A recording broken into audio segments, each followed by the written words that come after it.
이제 우리가 로마서 강해를 통해서 또다시 듣는 복음 21번째 시간입니다. 하나님께서 오늘 우리에게 인간이 왜 십자가의 복음이 꼭 필요한가, 이 문제를 우리에게 말씀해 주고자 귀한 말씀입니다. 기독교의 핵심 중에 핵심이라고 하는 이 십자가의 복음이 왜 필요하느냐. 이 성경을 기록하고 있는 바울이나 인생은 우리를 오늘 말한다고 하면은 지성 중에 최고의 지성입니다. 바울이나 인생은 철학, 수사학 또는 과학, 의학 모든 부분에서 뛰어난 사람입니다. 그는 뿐만 아니라 성경에도 능통한 사람이요 율법의 학자였고 성경학자입니다. 이 정도로 다백만의 공부를 할 수 있는 사람은 한 시대에 한 명 있을까 말까 하는 시대입니다. 그런 아주 모든 학식에서 뛰어난 사람이었던 바울의 인생이 다메섹 도성에서 예수를 만나고 난 다음서부터는 그는 복음을 위해서 택정을 받은 자로서 복음을 위해서 일을 합니다. 그가 단순하게 예수 믿어서 나는 구원받았습니다가 아니라 하나님이 나를 통해서 이루실 하나님 나라의 일을, 하나님의 일을 맡은 자로서 일을 한다는 겁니다. 우리가 구원이 목적이 아니라 구원을 받아서 하나님의 영광에 이르는 말씀에 지배받고 하나님 말씀이 우리를 사로잡아가는, 그래서 하나님께서 나에게 맡기신 일에 충성하는 우리 모두가 되기를 주의 축복합니다. 할렐루야. 그것이 바로 하나님 우리를 구하는 목적이에요. 근데 바울의 인생이 그는 하나님으로부터 구원을 받아서 하나님의 자녀로서 하나님의 일꾼으로서 일을 살아감에 있어서 많은 핍박과 환난을 당합니다. 어느 정도 핍박을 당했느냐, 얼마만큼 환난을 당했느냐, 우리 인간의 이성으로서 도저히 상식이 가지 않는 정도의 환난을 당합니다. 그는 매를 맞고 태장을 맞고 뿐만 아니라 40에 한 대 감한 매를 5번이나 맞고 배고파 죽음의 위기를 수도 없이 많이 겪었으며 또한 그는 아사를 당하기도 했었고 뿐만 아니라 그는 돌로 맞아 죽었다 살아나기도 하고 수도 없이 많이 옥에 갇히고 핍박과 환난을 당합니다. 그래서 상상도 할 수 없는 핍박, 이런 핍박을 당하면서 왜 그는 복음을 전할까? 그가 알고 있는 것이 오직 이 십자가 복음밖에 없어서 그럴까?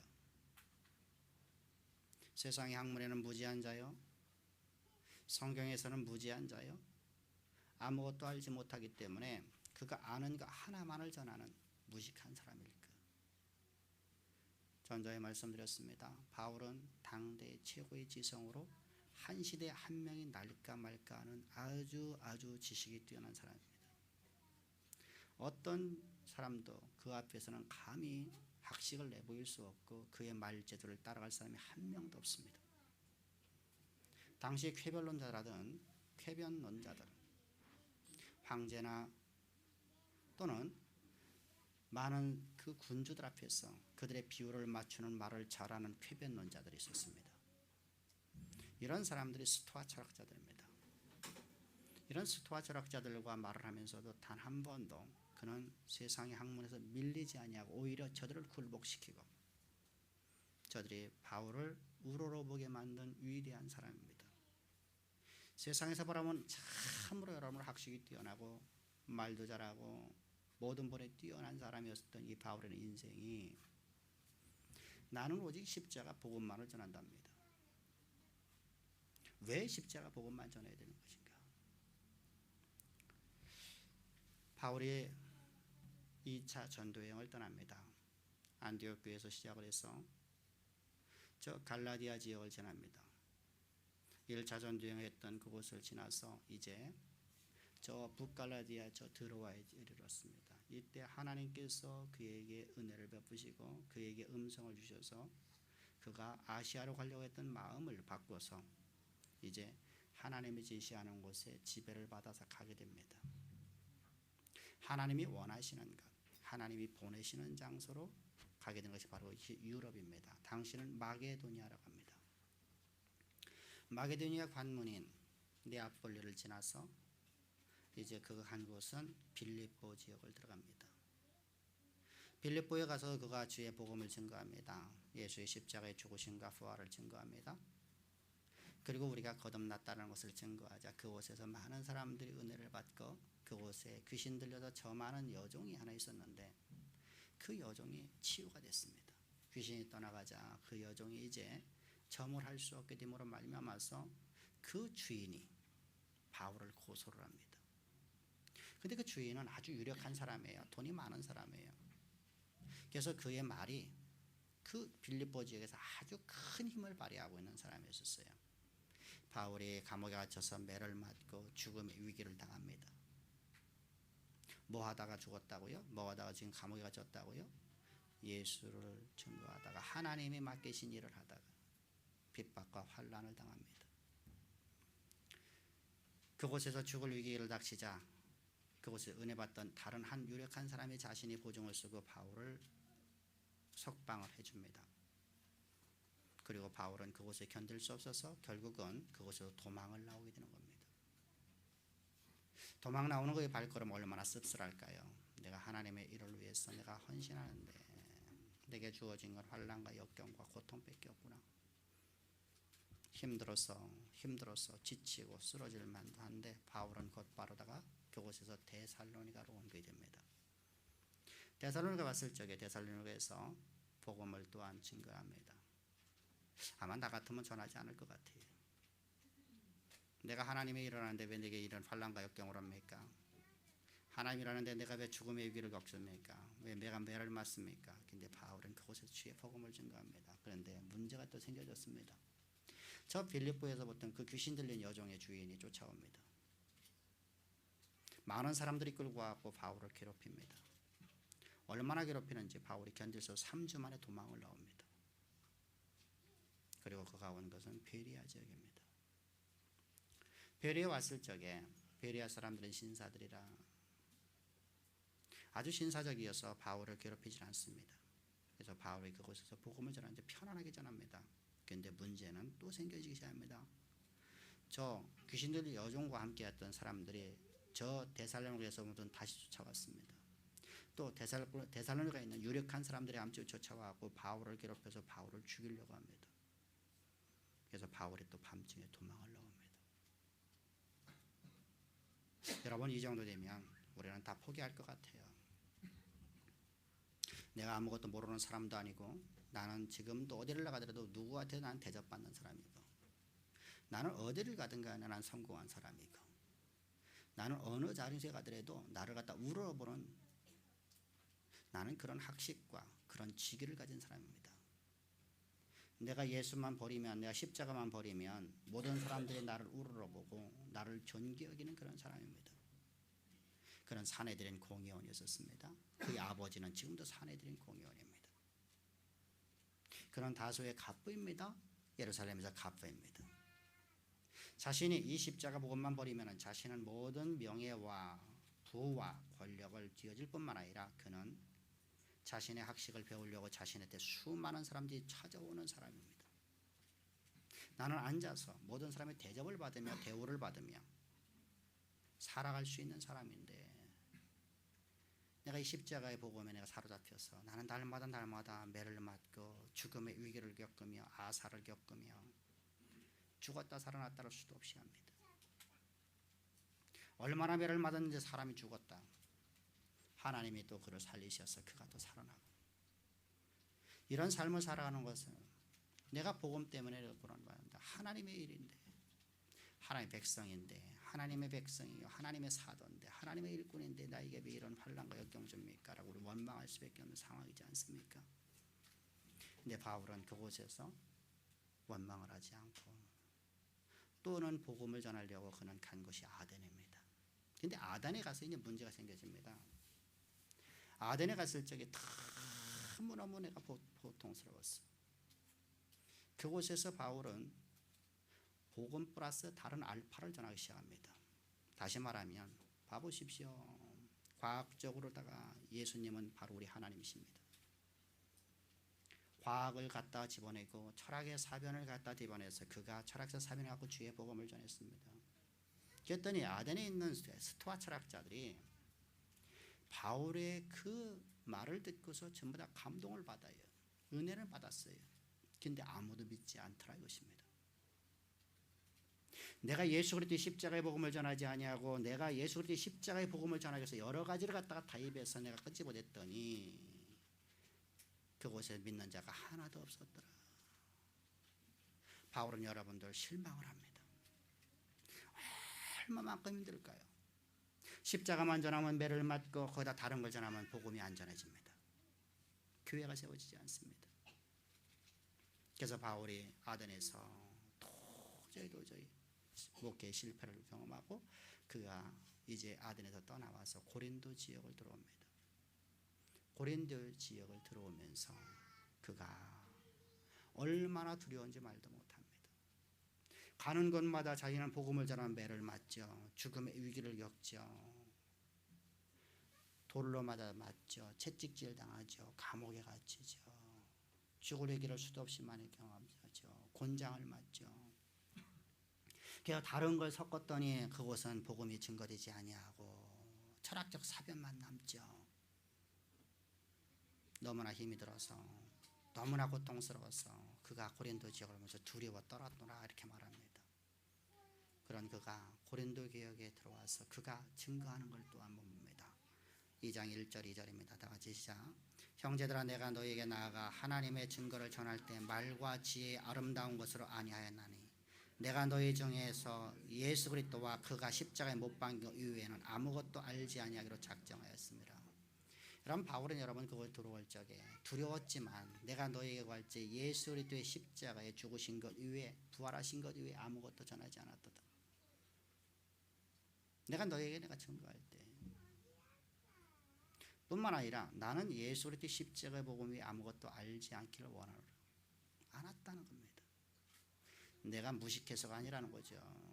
나는 내가 알고 있던 모든 것들을 내가 다 배설물 여기고 내가 갖고 있었던 내 아덴에서 실패했던 그 모든 것 내가 다 배설물 여기겠다는 거예요. 철학적 사변 과학적인 증거를 갖고 내가 너에게 하나님의 말씀을 증거를 했던 내 자신의 이 모든 학식을 내가 다 배설물 여기고 오직 나는 너에게 순수하게 예수 그리스도와 그분께서 어떤 분이냐와 예수님이 바로 하나님이신 우리 메시아가 되시며 그분께서 우리를 위해 대속제물로 십자가에 못 박혀 죽으신 그 십자가의 죽으심과 부활만 내가 너에게 전하고 그것만 나는 알고 살아가겠노라. 왜 이렇게 해야 될까?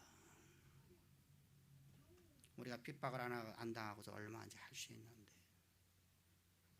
내가 핍박을 안 당하고 얼마나 내가 복음을 전할 수 있고 나는 사람들에게 조롱과 멸시를 당하지 않고 나는 얼마나 주의 복음을 전할 수 있는데 오늘 여러분들 교회에서 카페를 차려놓고 사람들을 불러 모은 사람들에게 예수 전하면 되지 않습니까? 교회 가기 어려우니까 카페를 차려갖고 카페 교회를 만들어서 월요일부터 시작해서 토요일까지 열심히 돈을 벌고 주일날은 예배가 오세요. 온 손님들하고 함께 예배드리면 복음을 전하기가 쉽지 않습니까? 라고 우리가 타협할 수밖에 없는 상황이 현재 상황인데 그것이 우리의 모습들인데 바울은 그렇지 않았다는 겁니다. 갈라디아 6장 12절을 보면 이렇게 말씀하고 있습니다. 무릇 육체의 모양을 내려는 자들이 억지로 너에게 할례를 받게 하려는 것은 그들이 십자가로 말미암아 박해를 멸하게 할 뿐이로다. 무슨 말이냐면 이런 말입니다. 바울이 십자가의 복음을 전하지 아니하고 다른 걸 전하면 바울은 고난받을 이유가 없어요. 고통을 받을 이유가 없어요. 조롱당할 이유가 없어요. 모든 사람이 존경을 받습니다. 당대 최고의 지성이잖아요. 당대 최고의 갑부집이잖아요. 재벌 2세잖아요. 그런 여러분들 모든 사람이 존경을 받을 수 있어요. 고난 안 받아도 되는 거예요. 십자가 복음만 안 전하고 율법을 전하고 다른 걸 전하면 유대인으로부터 그 핍박과 환난을 당하지 않아도 돼요. 근데 바울은 자신이 나는 예수 그리스도의 십자가 복음으로 특정을 받았대요. 그래서 나는 복음만 전한다는 거예요. 하나님 나에게 맡기신 이기 때문에 내가 고난을 당해도, 내가 환난을 당해도, 내가 핍박을 당해도, 내가 죽음을 당해도 나는 주의 복음만 전하겠노라. 이게 바울이에요. 바울. 순수하게. 그런데 당시에 초대교회, 저 예루살렘 교회는 그렇지 않았다는 거예요. 베드로 사도도 야고보 사도도 12사도들 뿐만 아니라 그곳에서 배출되는 수많은 목사들이 어떻게 가르쳤다는 거예요? 그들은 십자가로 말미암아서 박해를 받는 것을 두려워해서 저들은 할례를 함께 전했다는 거예요. 할례를 받아야 구원받습니다. 십자가를 구원받습니다. 종교다원주의입니다. 여기도 구원 있고 저기도 구원 있고 유대교도 구원 있고 우리 기독교도 구원 있고 이것도 구원이고 저것도 구원이고 말씀을 여러분들 지키기만 하면 구원받습니다. 여러분들이 율법을 지키면 구원받습니다. 여러분들이 할례를 받으면 구원받습니다. 여러분들이 세례 받았으면 구원받았습니다. 성경이 어느 부분에서 우리에게 그렇게 말씀하시던가요? 우리가 할례를 받고 우리가 세례를 받았다고 구원받았다고 어느 누가 말씀하시던 거예요? 우리 하나님은 그런 분 없습니다. 삼위하늘 제 하나님께서는 한 번도 그런 말씀을 하신 적이 없습니다. 어떤 다른 영에 의해서 지배를 받겠죠. 사랑하는 성도님들, 그래서 나는 너에게 거할 적에 나 육체를 자랑하지 않고 내 입의 말로 아름다운 말로 내 지식으로 너에게 전하지 않고 오직 예수 그리스도의 십자가의 도 외에 나는 아무것도 전하지 않았노라고 말하는 겁니다. 그럼 왜 우리가 꼭 이 십자가의 도가 필요하냐는 것이죠. 십자가의 복음이 왜 필요하냐는 것이죠. 성경은 우리에게 이렇게 말씀하고 있습니다. 12절입니다. 다 같이 시작. 그러므로 한 사람으로 말미암아 죄가 세상에 들어오고 죄로 말미암아 사망에 들어왔나니 이와 같이 모든 사람이 죄를 지었으며 사망이 모든 사람에게 이르느니라. 우리는 죄의 개념을 몰라요. 예수를 믿는 사람들은 먹고 여러분들 죄의 개념을 몰라요. 저를 잘 보셔요. 다들 고개 들으시고 졸지 마시고 여러분들이 잘못 들으면 다 이단 사설되는 거예요. 여러분들 잘못 들으면 여러분들 다 구원을 상실하는 거예요. 여러분들이 책을 많이 읽어서 구원받는 게 아니에요. 들음으로써 구원받는 겁니다. 아멘. 여러분 받아 쓰려고 하지 마세요. 받아 써갖고 여러분 집에 가서 안 볼 것 같으면 필요도 없어요. 그리고 설교 안 듣고 받아 써봤자 뭐 할 겁니까? 설교를 들으면서 여러분들 그게 돼야 되죠. 여러분들 우리는 성경적인 죄의 개념과 세상적인 죄의 개념을 자꾸만 이해를 못하는 것 같아요. 성경적인 죄와 세상적인 죄를 우리는 정확히 성경은 말씀하고 있어요.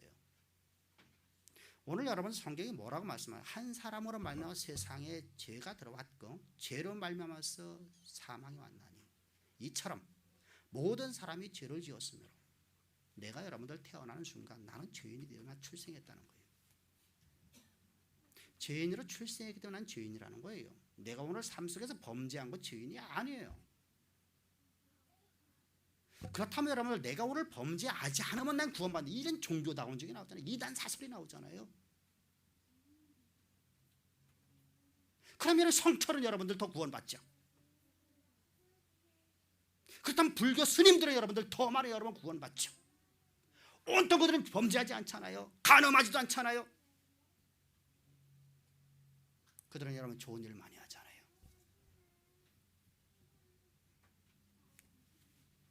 여러분들 예수가 아닌 다른 걸 구원했다고 생각하잖아요. 내가 여러분을 오늘 선행을 한다고 구원받는 게 아니에요. 유대인들은 얼마나 선행을 잘했습니까? 니고데모가 주님 앞에 찾아왔을 적에 이렇게 말합니다. 내가 율법을 잘해. 내가 율법 다 이뤘나이다. 바울이 회심하기 전에 여러분들 그는 하나님을 잔해하고 하나님 나라를 갖다 핍박하고 여러분 살인한 자요. 하나님의 교회를 잔해한 자였던 그 인생이 나는 율법으로 흠이 없었던 사람이었다. 범죄한 적이 없다는 거예요. 범죄한 적이. 나는 삶 속에서 난 살아갈 전에는 범죄하지 않으라 나는 구원받지 못했다는 겁니다. 우리가 여러분 그렇게 살아갑니까?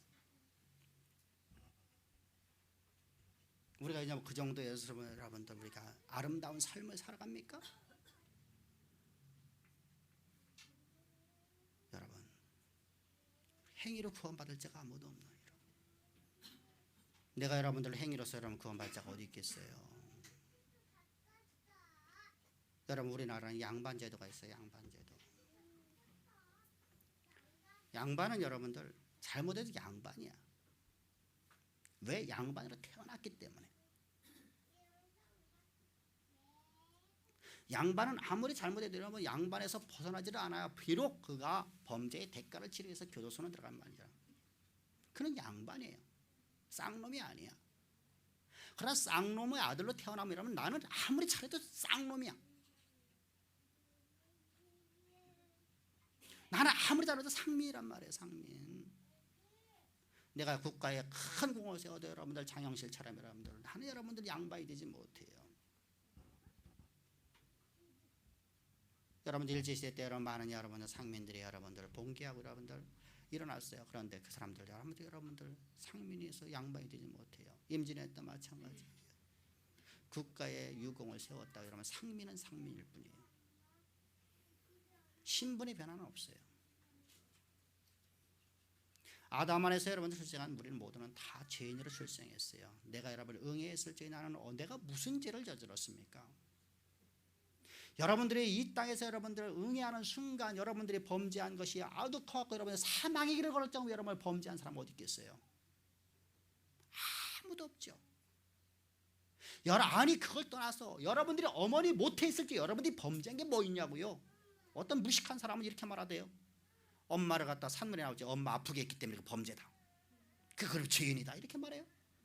그럼 그 어머니 허리에 있을지 아버지 허리에 있을지는 무엇은 잘못했냐고요? 아버지 정자 안에 있을 적에 내 모습은 여러분 뭘 잘못했냐고요? 어머니 태중에 있을 때 뭘 잘못했냐고요?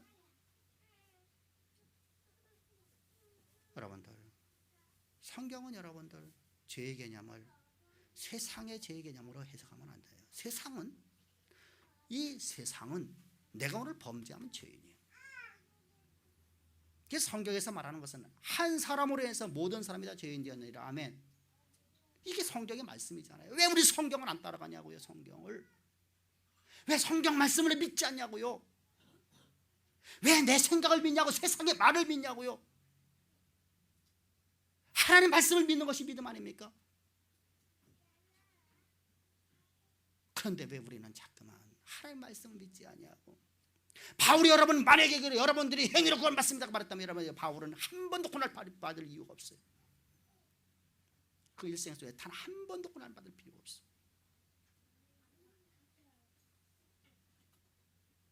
그런 모든 사람이 대접받는 사람입니다. 여러분들 할례 받으면 구원받습니다. 여러분들이 이렇게 행하면 구원받습니다. 여러분들이 선하게 살면 구원받습니다. 선을 행하십시오. 이게 어떻게 구원입니까? 그럼 성철 스님은 여러분들 더 구원받아야 돼요.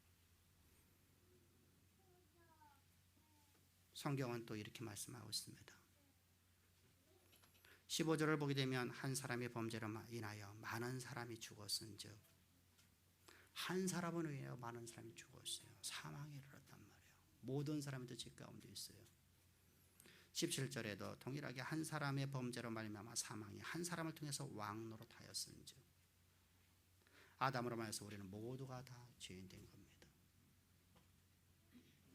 그래서 성경은 모든 사람이 죄인이므로 하나님의 영광에 이르지 못하라고 로마서 3장 21절에 말씀하고 있는 겁니다.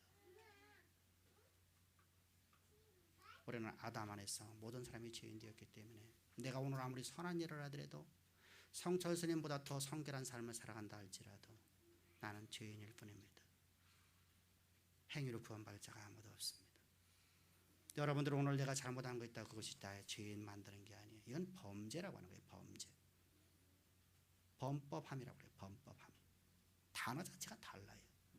근데 우리는 다 죄라고 표현했어요. 범법함이에요. 범법함. 여러분들 봅시다. 여러분들의 자녀가 여러분들 앞에 실수를 했어요.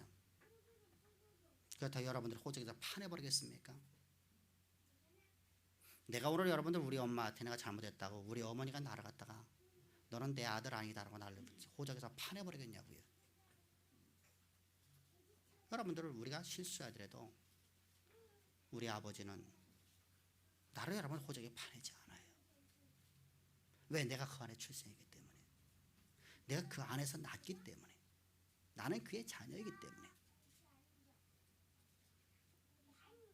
한 사람으로 하면서 모든 사람이 다 죄인 되었다는 것은 아담이 하나님 죄라는 마음을 품게 됐어요.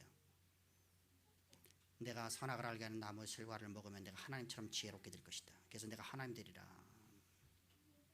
그 마음을 품어서 여러분들 죄인이 되었기 때문에 선악을 알게 나무를 따먹었다리 성경 기록하고 있어요.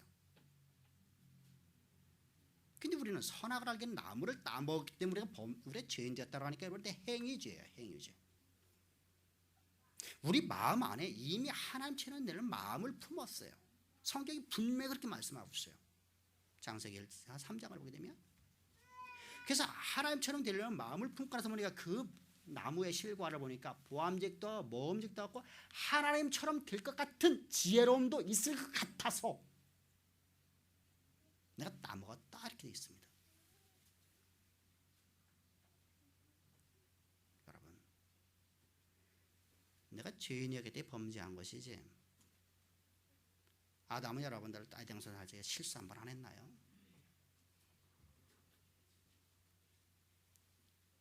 여러분, 아브라함은 완전한 사람이라 그런 의인이라고 칭함받았나요? 다윗은 여러분들 우리보다 더 성결하지 못하고 더 악하고 더 추악하고 더러운 삶을 살았을 때 하나님께서 너는 나와 마음이 합한 자라고 말합니다. 너는 의인이랍니다. 우리는 죄의 개념을 분명히 알아야 됩니다. 내가 오늘 범죄의 죄인 된 게 아니라 나는 아담 안에서 출생이 되기 죄인입니다. 그래서 하나님께서 이 아담을 제거하는 것을, 이 아담을 제거하기 위해서, 우리 나라는 존재를 제거하기 위해서 예수님께서, 하나님께서 하늘 영광 다 버리고 이 땅에 죄 있는 육신의 모양으로 오셨어요. 그래 그분께서 세례를 받으실 적에 세례 요한은 세례 요한이라고 표현하면 안 돼요. 근데 우리가 하도 세례 요한을 하도록 와서 저도 자꾸 세례 요한이 돼요. 근데 제사장 대제사장 요한에게 이렇게 말합니다. 대제사장 요한에게 세례를 받을 적에 대제사장 안에는 모든 인류가 다 들어가 있는 거예요. 그건 여러분 하나의 법칙이야. 그래서 세례 요한이 안수할 적에 우리도 예수 안에 다 들어가게 됐습니다. 아멘. 그래서 우리가 다음 시간에 바라볼 로마서 6장을 들어가면 6장 2절 3절에서 예수 그리스도와 합하여 우리는 십자가 못 박게 주는 겁니다. 예수님 십자가에 죽으실 적에 혼자 죽으신 게 아니라 우리 모두가 다 그 안에 들어갔어요. 믿는 모든 자들이. 예수 그리스도의 십자가의 죽음과 함께 우리는 예수와 함께 죽었습니다. 그리고 예수님께서 무덤에 장사할 때 우리도 예수와 함께 무덤에 장사되어서 우리는 완전히 제거되었습니다. 우리는 완전히 죽어서 끝장났습니다. 사람이 한 번 죽는 건 정한이 있죠. 우리는 반드시 죽는 이 죽음을 이미 우리는 통과했어요. 그리고 주님께서 부활하실 적에 우리가 새로운 피조물로 거듭나게 되는 거예요. 이거 뭐라고? 거듭남이라는 거예요. 다시 태어났다는 거예요. 내가 죽고 내가 새로운 사람으로, 내가 새 사람으로 내가 출생했습니다. 이런 얘기예요. 우리는 그래서 새로운 피조물이다라는 겁니다. 새롭게 출생한 사람이다라는 겁니다. 예수님의 십자가에 죽으신과 연합해 죽고 예수님 부활과 연합해서 나는 새로운 피조물로, 새로운 새 생명을 가진 존재로 거듭나게 되었습니다. 그러므로 성경은 이렇게 말씀하십니다. 15절 하반절 보겠습니다. 시작. 한 사람 예수 그리스도의 은혜로 말미암아 선물은 많은 사람에게 넘쳤느니라. 17절 하반절입니다. 한 분 예수를 통하여 생명 안에서 왕노를 하는 존재로 우리가 출생했습니다. 이게 거듭남입니다. 19절을 보면 한 사람이 순종하지 아니함으로 많은 사람이 죄인 된 것 같이 한 사람이 순종하심으로 많은 사람이 의인이 되리라. 저와 여러분들은 모두가 다 거듭난 사람들입니다. 아멘. 내가 오늘 실수하는 거 있다 할지라도 여러분 나는 거듭난 하나님의 백성입니다. 아멘. 그럼 실수를 갖다 어떻게 했냐? 실수하는 거 여러분 우리가 하지 않으려고 우리가 내 몸을 쳐서 복종시키는 삶을 살아야 되죠. 예수 그리스도의 그 말씀으로써 내 몸을 자꾸만 쳐서 복종시킴에도 불구하고 내가 오늘도 실수하는 거였어요. 실수할 때마다 예수님께서 흘리신 그 보혈이 내 모든 죄악을 다 사해줬음을 믿기를 바랍니다. 아멘. 그래서 우리가 하나님의 거룩한 백성이에요. 의인이에요. 하나님의 자녀라는 뜻이에요. 의인이라는 단어 여러분들 다르게 생각하면 안 돼요. 한문으로 말하면 의인이고 한글로 말하면 거룩한 백성이고 하나님의 아들이라고 신의 소생이고 다 똑같은 말이에요. 똑같은 말인데 왜 의인하면 이상하게 오늘날 여러분 우리가 교회에서 잘못 가르쳐놔갖고 의인하면 아주 사람들이 이상하게 똑같은 단어를 갖다가 의인이라고 말하는 걸 싫어하고 여러분 저주받은 그 사단의 백성이다 하면 아멘 하는 거 싫어하고 하나님의 백성이다 하면 아멘을 안 해. 이런 놈의 나라가 어딨냐고. 이런 놈의 나라가 이런 놈의 교회가 어딨냐고요. 여러분 하나님의 백성이다 하면 아멘 하지 않고 노멘하고 여러분들 사단의 백성입니다. 여러분 저주 가운데 있습니다. 아멘 한다면 이게 죄인이거든. 죄인. 여러분 죄인입니다. 아멘. 여러분 교회는 어떤 것입니까? 구원받은 거룩한 백성들이 모여서 하나님을 찬양하는 것입니다. 그리고 하나님 말씀을 듣는 것입니다. 구원을 받으려고 교회를 다니는 게 아니라 구원을 받은 백성들이 하나님 앞에 찬양과 하나님 말씀을 듣는 것이 바로 교회입니다. 이게 신학교 처음에 들어가면 배우는 조직신학의 맨 처음 시간입니다. 어떤 신학자는 어떤 루든 동일하게 이렇게 가르칩니다. 에클레시아라는 단어는 교회라는 단어는 건물이 교회가 아니에요. 구원받은 백성들의 모임이라는 뜻이에요. 그래서 그들이 함께 모여서 예배와 찬양과 그리고 하나님의 음성을 듣는 것이 바로 교회라는 뜻이에요. 근데 이 죄의 개념을 잘 이해를 못했어요. 로마서는 분명히 우리에게 말씀 한 사람으로 해서 죄가 들어왔으니 네가 잘못해서 오늘 네가 죄인이라. 아니래요. 아담이 너에게 아담으로 씨로 네가 출생했기 때문에 한 사람 안에 네가 출생했기 때문에 네가 죄인이고 예수 그리스도 안에서 네가 의롭게 되었으면 너는 거룩한 백성 의인이다. 아멘. 우리는 여러분 이렇게 하나님의 거룩한 백성 되었어요. 왜? 이 거듭남이 없이는 절대로 구원의 길을 갈 수 없기 때문입니다. 이 거듭남이 없이는 아버지의 나라에 들어갈 수 없기 때문입니다. 그래서 주님께서 니고데모에게 말씀하시는 네가 율법을 다 이뤘냐? 예, 다 이뤘나이다. 내가 너에게 다시 말하노라 너는 구원 없다. 우리 직역하면 그래 돼 있어요. 직역을 하면 너 구원 없다. 깜짝 놀라죠. 물과 성령으로 거듭나지 않으면 아무도 아버지의 나라에 들어갈 수가 없느니라. 아멘. 네가 거듭나지 않으면 그러니까 니고데모가 말하죠. 주여 내가 어떻게 죽었다 내가 다시 살아날 수 있겠습니까? 내가 어떻게 내 어머니 모태 속에 다시 들어갔다 나와야 되겠습니까? 그때 주께서 말하죠. 유대인의 선생이란 네가 유대인을 가르치는 네가 백성을 가르치는 선생인 네가 목회자인 네가 그것도 알지 못하느냐.